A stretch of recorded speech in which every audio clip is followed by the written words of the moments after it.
ඉතින් පවුලුතුමා නිතර නිතර එයාගේ යවුම් පත්‍රවල ගොඩාක් පොත්වල එයා කතා කරා ගොඩක් අය ඇදහිල්ලෙන් වැටෙන්න යනවා. ඇදහිල්ලෙන් වැටෙන්න යනවා. ඇදහිල්ල තිබුණොත් තමයි යාඥා කරන්නේ. ඇදහිල්ල තිබුණොත් තමයි එයා දෙවියන් වහන්සේ තුල දෙවියන් වහන්සේගේ ආඥාවන් අනපනත් ආරක්ෂා කරන්නේ. ඉතින් ඒ නිසා පවුලුතුමා කිව්වා අවසාන කාලේ ගොඩක් අය ඇදහිල්ලෙන් වැටෙන්න යනවා කියලා. ඉතින් වැටෙන්න ඉඩ තියෙනවා කියලා නෙවෙයි කිව්වේ. වැටෙන්න යනවා.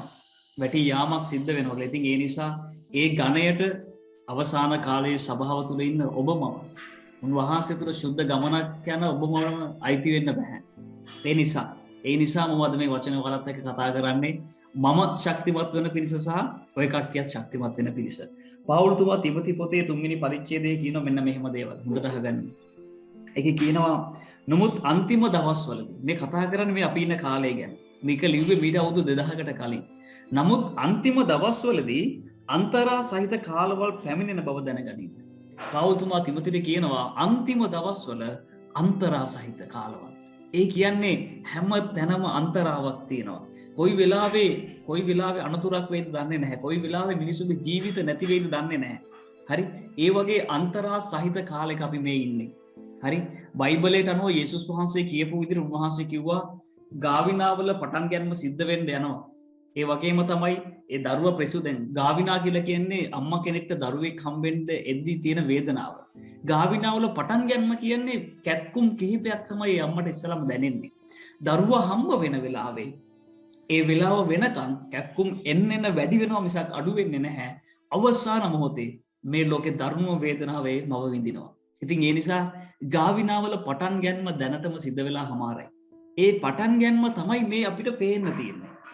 ඒ පටන් ගැන්මම මෙච්චර ගොඩක් අන්තරා සහිතන ගොඩක් මිනිස්සුන්ට මේ අනාගතය කොච්චර දරුණු වෙයිද? බයිබලයට අනුව අන්තක්‍රිස්තුස් පාලනය කරන අවුරුදු 7 ඉතාම ළඟයි. ඔසව ගැනීම ඉතාම ආසන්න නිසා. ඒ නිසා ඒ කාලේ කවුරු හරි මේ පොළොවේ ඉතුරු වුණොත් හරිම භයානක කාලයක් ඒ කාලේ. හරි? ඒ නිසා ගාවිනාවල පටන් ගැනීම සිද්ධ වෙලා ඉවරයි. ඉතින් පාවුල්තුමා තිමොතිට කලින්ම කියලා තිබුණා ශුද්ධාත්ම වහන්සේ මේක අපිට ඇතුල් කරේ මේක අපිට ඉගෙන ගන්න. මේ කාලය ගැන අපිට දැනගන්න. මේ කාලේදී පවුල්තුමා කියනවා ඒක හරි අන්තරාවක් වෙන්න යන ගොඩක් මිනිස්සුන්ට. කොයි වෙලාවෙ ජීවිතේ නැති වෙයිද දන්නේ නැහැ. එළියට ගිහලා ගෙදරට එන්න පුළුවන් වෙයිද දන්නේ නැහැ. යුද්ධ තියෙනවා දැන් ඔයකට දකින්නවා ගොඩක් ලංකාව විශේෂයෙන්ම ওই තෙල් පෝලිං අනම්මනම් දේවල් වලදී හැමදාම වගේ මිනිස්සෙක් මැරෙනවා. ඒ මිනිස්සයා පොලිමට යන්නේ මොන හරි ගේන්න. හැබැයි ඒ මිනිස්සයා ගෙදර යන්නේ නැහැ. ඒ තරම් ඒක භයානක වෙලා තියෙනවා. ඒ නිසා අපි මේ කිව් අවසාන කාලය අපි ඉන්නේ. මේ කතා කරන්නේ මේ අවසාන කාලේ ඉන්න මිනිස්සුන්ගේ ගති ලක්ෂණ ගැන. විශේෂයෙන්ම මේ කතා කරන්නේ සභාවේ ඉන්න අය ගැන. ඒතර සභාවේ ඉන්න අයගේ ගති ලක්ෂණ දැන් මම එකින් එක කියවන්න යනවා. මෙච්චර දරුණු වෙනවා නම් ලෝකේ ඉන්න මිනිස්සයා ගැන අපිට ඒක හිතන්න දෙයක් නැහැ. ඒ මිනිස්සයාගේ අවසානය මොන වගේ වෙයිද කියලා අපිට හිතා ගන්නවත් බැරි වෙයි. හරි මේකේ 3 වෙනි පරිච්ඡේදයේ 2 වෙනි පදේ කියනවා මත් නිසාද මිනිස්සයෝ තමුන්ටම ප්‍රේම කරන්න ඕව. දැන් පළවෙනි ගති ලක්ෂණය තමයි මේ අවසාන කාලේ ඉන්න මිනිස්සුන්ගේ ඒ මිනිස්සු ප්‍රේම කරන්නේ තමන්ටම. තමන් ගැන විතරයි ගොඩක් වෙලාවට හිතන්නේ.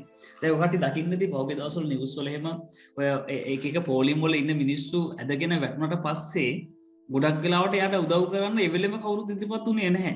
ටික වෙලාවක් විනාඩි 15ක් හරි 20ක් හරි ගිහිල්ලා තමයි ගොඩක් අය උදව් කරන්න පෙළඹෙන්නේ. ඒකට හේතුව අර තමන්ගේ පෝලිමේ තැන නැති වෙනවා. හරි තමන් කියන කෙනා ගැන තමයි ගොඩක් මිනිස්සු හිතන්නේ. දැන් මේ සභාවේ ඉන්න අය තුලම තමන්ට ප්‍රේම කරන එක ඇති වෙන්න යන අවසාන කාලේ. එහෙනම් ලෝකේ ඉන්න මිනිස්සු ගැන කවර කතාවද? මේ මිනිස්සුන්ගේ මේක ඊටත් වඩා වැඩි වෙන්න යනවා. එහෙනම් අද කාලේ ඉන්න මිනිස්සු දිහා බලන්න ඔකට ටීවී එක දිහා වල බැලුවොත් එහෙම ටෙලිවිෂන් එකේ නිවුස් හරි මොනවා හරි බැලුවොත් මේ කියන මේ බයිබලයේ මේ කියන ටික ඒ විදිහටම ඔයාලට පේන්න තියෙනවා. හරිද? බලන්න ඊළඟ ලිස්ට් එක මම කියවන්නම්. තමන්ට ප්‍රේම කරන්න ඕව ඒ වගේම මුදලට ප්‍රේම කරන්න ඕව. ඒ මිනිස්සු මුදලට තමයි ප්‍රේම කරන්නේ. වෙන කිසි දෙයක නෙවෙයි. ජීවිතය ගැනවත් හිතන්නේ නැහැ. මුදල වෙනුවෙන් මිනිහුණත් මරන්න ලෑස්ති අද කාලේ මිනිස්සු. හරි? එතකොට තමන් ගැන හිතනවා ඒ විතරක් නෙවෙයි මුදලට ප්‍රේම කරන්න බවට පත් වෙලා. ඊළඟට කියනවා පාරට්ටු කරගන්නව. ඒ කියන්නේ තමන් ගැන වර්ණනා කරගන්නව බවට පත් වෙලා තියෙනවා. ඊට පස්සේ උදාරම්කාරයෝ අපි කියන්නේ උදම් මරනවා කියලා නේද? හරි? ඒ කියන්නේ උදාරම්කාරයෝ බවට පත් වෙන්න යනවා. අපහාස කරන්නෝ අද බලන්න නිවුස් එකක් දැම්මොත් අපහාසම විතරයි තියෙන්නේ. අපහාස හැම තැනම අපහාස කරන්න බවට පත් වෙන්න යනවා. ඊළඟට මව්පියන්ට අකීකරු වන්නෝ දැන් ඔකට දකිනවා අද ළමයි පවා දෙමව්පියන්ට අකීකුරු වෙලා තමන්ගේ තීරණ තනි තීරණ අරගෙන සමහර අය සුයිසයිඩ් කරගන්නවා, සමහර අය ජීවිත විනාශ කරගෙන දෙමව්පියෝ කියන ඒ ගරුත්වයවත් නැති වෙලා තියෙනවද ගොඩක් අයට. හරි, ඊට පස්සේ කියනවා ස්තුතිවන්ත නොවන්නව, උදව්වක් කරත් ස්තුතියක් බලාපොරොත්තු වෙන්න බෑ අද කාලේ. ඊට පස්සේ කියනවා අභක්තිකයෝ, ඒ කියන්නේ කිසිම භක්තියක් නැති මිනිස්සු. ලෝකෙ විදිහට ගත්තොත් එහෙම ඒ මිනිස්සු හැසිරෙන කිසිම ආගමක් දහමක් අදහන් නැති මිනිස්සු වගේ. ඒ තරම් දරුණු වෙලා තියෙනවා. ඒ තරම් දරුණු වෙලා තියෙනවා. ඊළඟට කියනවා ජන්ම ස්නේහය නැත්තෝ, ඒ කියන්නේ මනුස්සකමවත් නැති වෙන්න යනවා මේ කාලේ ඉන්න මිනිස්සුන්ගේ. හරි, ජන්ම ස්නේහය නැත්තෝ, අඩුම තරමේ මනුස්සකමවත් නැහැ. හරි, අද නිවුස් එකක් අපි බැලුවොත් අඩුම තරමේ මිනිමරුම් 5-6කට වඩා තියෙනවා ලංකාවේ. හරි, කිසිම මනුස්සකමක් නැති මිනිස්සු වගේ තමයි අද හැසිරෙන්නේ. ඊට පස්සේ කියනවා සමාදාන නොවන්නෝ, ඊට පස්සේ කේලම් කියන්නෝ, තෘෂ්ණා මඩපවත්වා නොගන්නෝ, කූරයෝ, යහපතට ප්‍රේම නොකරන්නෝ, ඊට පස්සේ කියනවා ද්‍රෝහියෝ, හිතුවක්කාරයෝ, අහංකාරයෝ, දෙවියන් වහන්සේට වඩා සැපසෙල්ලමට ප්‍රේම කරන්නෝව, දේව භක්තියේ වේසේ දරන නමුත් එහි බලය එපා කළ අයව සිටින්නෝය. මේ කතා කරන්නේ සභාවේ ඉන්න කිතුනෝ ගැන. කිතුනුවම මෙහෙම වෙන්න යනවා නම් ගොඩක් අය අවසාන කාලෙදී කිතුණු නොවන මිනිසුන්ගේ අවසානයේ මොන වගේ වෙයිද? පොඩ්ඩක් හිතලා බලන්න. පොඩ්ඩක් හිතලා බලන්න. ඒකයි මම කිව්වේ චර්ච් යන හැමෝම ක්‍රිස්තියානි වෙන්නේ නැහැ. උන්වහන්සේ තුල ඉන්න කෙනා, උන්වහන්සේගේ ආඥා අනපවත් ඒ විදිහටම කරන කෙනා. ඒ ආඥා අනපනක් ගැන මිනිස්සුගේ මතය අදාළම නැහැ. දෙවියන් වහන්සේ මොනවද කියන්නේ? ඒ දේම කරන කෙනා. උන්වහන්සේ කිව්වේ හැමෝටම ආදරය කරා. උන්වහන්සේ අපිට ආදරය කරා වගේ අනිත් අයට ආදරය කරා. ප්‍රේමය. දැන් ඔකට හිතන්න මේ වෙන සිටුේෂන් තුල අපිත් යන්නේ අමාරුකම් තුල තමයි. හැබැයි ওই පොලිමක මිනිස්සෙක් ඇදගෙන වැටෙන වෙලාවේ අපි හිතන ළඟ හිටියනම් අපි කොහොමද හැසිරෙන්නේ? අපි මේ මිනිස්සයට අපේ ජීවිතේ උනත් දෙන්න තරම් ආදරය කරන්න කියලා යේසුස් වහන්සේ කිව්වා. හරි, ඔකට මතක ඇති. යහපත් සමාරියයි කතාවේදී ඒ සමාරිය එනකොට එක මිනිස්සෙක් වැටිලා ඉන්නවා බිම. ඒ මිනිස්සයා කවුද කින්ද මන් දන්නේ නැහැ. ගොඩක් අය මිනිස්සට ගහලා තල්ලා පෙළලා බිම දාලා ගිහින්නා.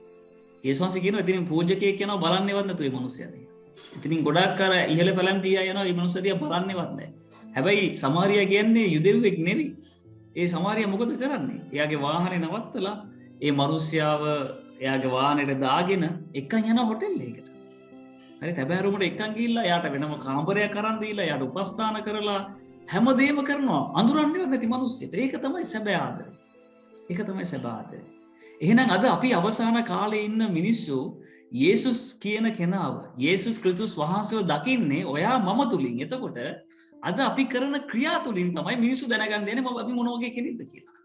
අපි අසීමිත විදිහට ඒ ආදරය ඇත්තටම කාටවත් පේන්න නෙවෙයි.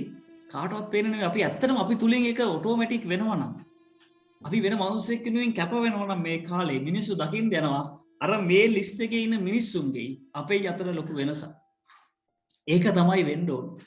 ඒක තමයි සිද්ධ වෙන්න ඕන මේ අවසාන කාලේ. ඒකයි යේසුස් වහන්සේ කිව්වේ නුඹලා කරන යහපත් ක්‍රියා දැක මිනිස්සු දැනගන්න දෙනවා කාගේ දරුවෙක්ද කියලා.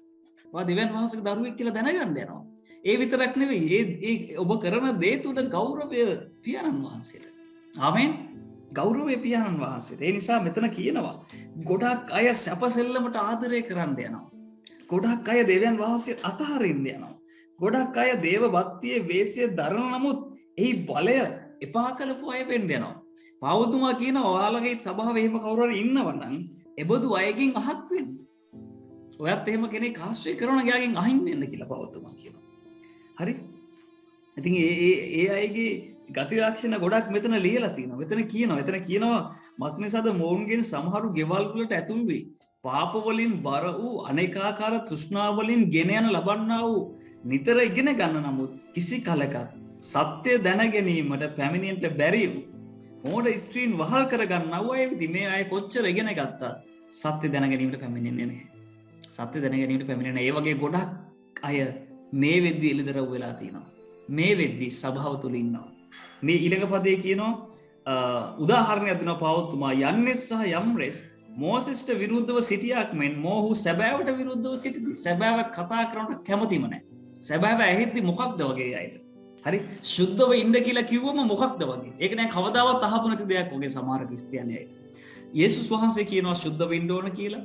බයිබලයේ තියෙනවා දෙවියන් වහන්සේ වෙනමම ශුද්ධ වෙන්න ඉන්න නිසා නොබලා ශුද්ධ වෙන්න ඕන කියලා. යෝහන් ලියනවා ශුද්ධ වෙන්න පුළුවන් කියලා. පාවුල්තුමා ලියනවා ශුද්ධකම අපි සම්පූර්ණ කරගන්න ඕනේ කියලා. අනිවාර්යෙන් ශුද්ධ වෙන්න පුළුවන්. හරි? ඒ නිසා දෙවියන් වහන්සේගේ වචනේ මේ අවසාන කාලේ සැහැල්ලු කරන්න බෑ. හරි ගොඩාක් අය නිතර ඉගෙන ගන්න නමුත් කිසි කලෙක එයා ඉගෙන ගන්නවා ඉවරයක් නැහැ. අර දේශනත් බලනවා මේ දේශනත් බලනවා ගොඩක් අය. මම කතා කරන්නේ පොදුවේ සමස්තය ගැන. ඔයාලා ගැන නෙවෙයි. පොදුවේ සමස්ත කිතුනුව මොකද කරන්නේ? ඉගෙන ගන්නවා ඔලුව පුරව ගන්නවා. හැබැයි කිසි කලෙක සත්‍ය දැන ගැනීමට පැමිණෙන්නේ නැහැ.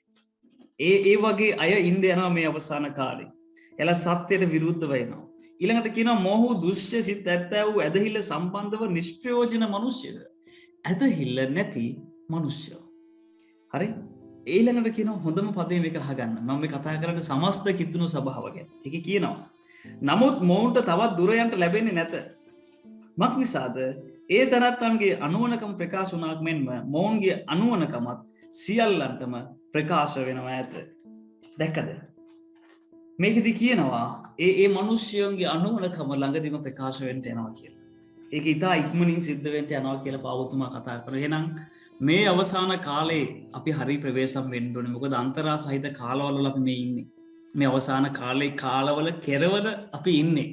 ඉතින් ඒ නිසා මේ වගේ ගති ලක්ෂණ තියෙන මිනිස්සු මැද ඔබ දෙවියන් වහන්සේව නියෝජනය කරන කෙනෙක්. ඔබ යේසුස් වහන්සේගේ සාක්ෂිකාරයෙක්. එහෙනම් ඔබේ වචන නිසා නෙවෙයි මේ අවසාන කාලේ උන්වහන්සේව මිනිස්සු පිළිගන්න යන්නේ ඔයාගේ ක්‍රියාව දැකලා. ඔයාගේ ක්‍රියාව දැකලා. ඔයා කරන දේ දැකලා. හරි? ඔයා කරන දේ තුල ඔයා තුල ඒ සුද්ධකම මිනිස්සු දකිනකොට ඔයා තුල ඒ සුද්ධකම තියෙනකොට ඔයා තුල ඒ සදාකාලික ප්‍රේමය තියෙනකොට මොකද්ද වෙන්නේ යන්නේ? මොකද්ද වෙන්නේ යන්නේ? දෙවියන් වහන්සේ වෙයි මිනිස්සු අත්දකින්න යනවා. ඔයා යේසුස් වහන්සේ ගැන කතා නොකරත් ඔයා මේ මනුස්සයට කරන අසීමිත ආදරයෙන් කරන ඒ ප්‍රේමයෙන් කරන පුංචි හරි ක්‍රියාව. ඒ ක්‍රියාව ඒ මනුස්සයාගේ හදවත වෙනස් කරන්න යනවා. ඒක ලොකු ආදරයක් අත්දකින්න යනවා. ලොකු ආදරයක්. ඒ ආදරය තමයි මිනිසුගේ ජීවිත වෙනස් කරන. ඒ නිසා අපි කොච්චර ආදරය කරන්න ඕනද කියලා යේසුස් වහන්සේ කිව්වා. යේසුස් වහන්සේ අපිට ආදරය කරා වගේ. අගාපේ ආදරය, කොන්දේසි විරහිත ආදරයක්. උන්වහන්සේ අපිට ආදරය කරා වගේ අනිත් අයට ආදරය කරා. අනිත් අයට ආදරය කරා. උන්වහන්සේ අපිට කියන්නේ. උන්වහන්සේ අපිට කියන්නේ ඒකයි. ආදරය කරන්න. ආදරය කරන්න. මොකද උන්වහන්සේ අපේ දෙවියන් වහන්සේ.